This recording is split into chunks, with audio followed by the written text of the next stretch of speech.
I'm sure you're aware of Starlink from Elon Musk company.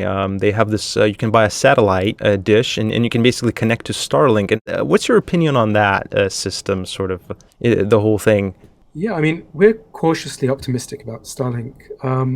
There's been a lot of hype, and it's a technology that's currently very exclusive. Not everyone has the terminals that you need to connect through Starlink. But in general, this concept of low Earth orbit satellite networks is really a game changer.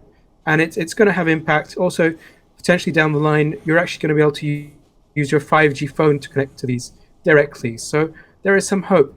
On the other hand, there's an element of centralization. Again, you're relying on one company to deliver that connectivity. But overall, this is a positive impact. This is innovation. It's happening. So we're very excited about Starlink, about the organization that's doing this.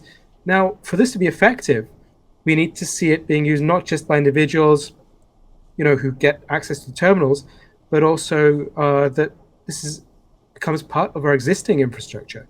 So what I'm talking about here is actually plugging in to the ISPs, to the infrastructure that we have, and then making that stronger by bringing in satellites to the mix.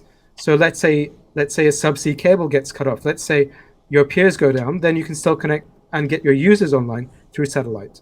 Yeah, I mean, honestly, I think more because right now the barrier to entry is I think it costs like $600, which is very costly to get Starlink. But I think other ISPs will look at it and be like, okay, this is something that we should be doing.